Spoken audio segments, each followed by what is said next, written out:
Dear students, last time we spoke about the liberals, the conservatives, and the radicals in Europe.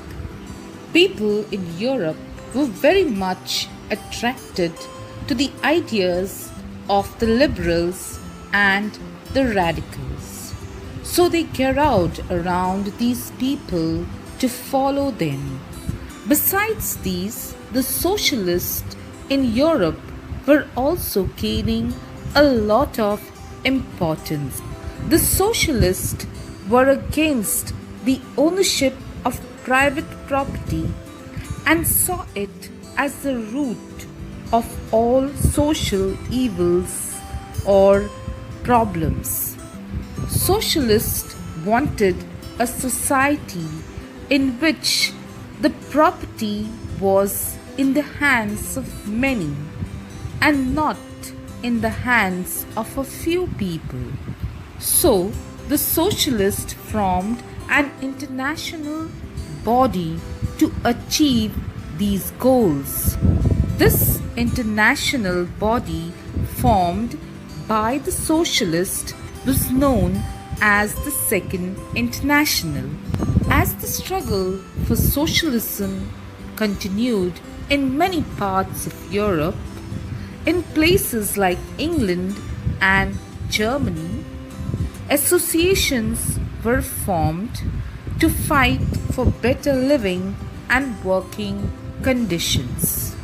These associations that were formed in England and Germany during this time demanded a reduction in the working hours. That means they wanted that the hours of work should be reduced, and they also demanded for the right to vote, as all the people in Europe during this time did not have the right to vote.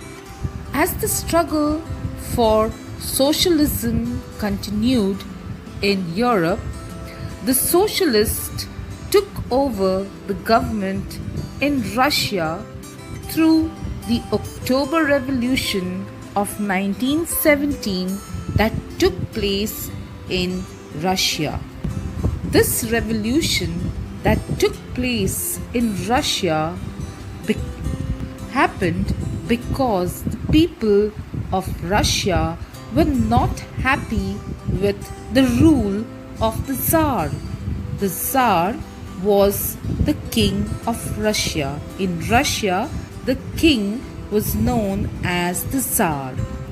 Now, this revolution that began in Russia to fight against the Tsar came to be known as the Russian Revolution. The people of Russia revolted against the Tsar. The Tsar during this time was Tsar Nicholas II. Before the Russian Revolution, the Empire of Russia under Tsar Nicholas II was a very vast empire. Vast means it was a very big empire. And there were a number of places that were under the Russian ruler. Some of the places that were under the Tsar of Russia before the revolution were present-day Finland, Latvia, Lithuania, Estonia, parts of Poland, Ukraine, and Belarus. The empire also stretched to the Pacific and comprised today's Central Asian states as well as Georgia, Armenia, America, and Azerbaijan. Before the Russian Revolution, the people of Russia practiced Orthodox Christianity. Besides the Orthodox Christians, there were people of many other religions in Russia. The other religions that were practiced in Russia during this time were Christianity, Protestantism, Islam, and Buddhism.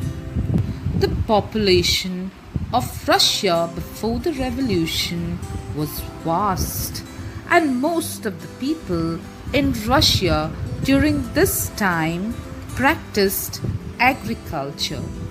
Since agriculture was the most or the main occupation of the people of Russia, most of the people in Russia exported grain, as a result of which Russia became the major exporter of grain. Some people of Russia also worked in the factories that were there in Russia. Russia during this time had a very few factories. Industries in Russia during this time were found in St. Petersburg and at Moscow. Slowly, the industries in Russia began to increase. This happened around 1890 when the Russian railway network was extended and foreign investment in industry increased. When the industries in Russia increased, many people began to move to the industrial areas to work in the industries. During this time, the government in Russia supervised the factories in Russia.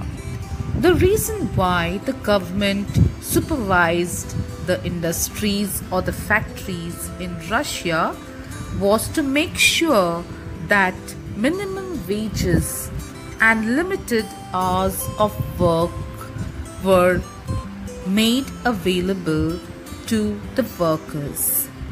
In spite of the government being in charge of the factories, the inspectors of the factories did not follow these rules, and many a times the workers had to work for many hours a day, and they were paid very little. In craft workshops, like maybe in carpentry shops or in iron industries, the workers would work for even 15 hours a day. These workers worked in the factories and lived in very small rooms or in dormitories. So we know that the living condition of these workers was very bad. Among the workers themselves, there were a lot of differences. Some of them considered themselves to be more superior than the others. The metal workers considered themselves to be aristocratic. Aristocratic means those who come from superior families, or they considered working with metals as higher than those who worked in other craft workshops. The reason why these metal workers considered themselves to be more superior was because this occupation of working with metals demanded more training and skill. Besides men, even women worked in the factories in Russia. Almost 31% of the women in Russia worked in the factories, but these women who worked in the factories were paid very little. Different people worked in different crafts workshops in Russia, and the division among the workers was shown in their dress and manners. That means different skills or different crafts. People who worked in different workshops wore a particular kind of a dress. and depending on the type of dress that they wore, people would recognize them as particular kind of workers. Many a times, these workers who worked in the craft workshops were not happy with their owners or the employers, and so they went on a strike. So, this was the condition of the industries and the workers in the industries in Russia before the revolution.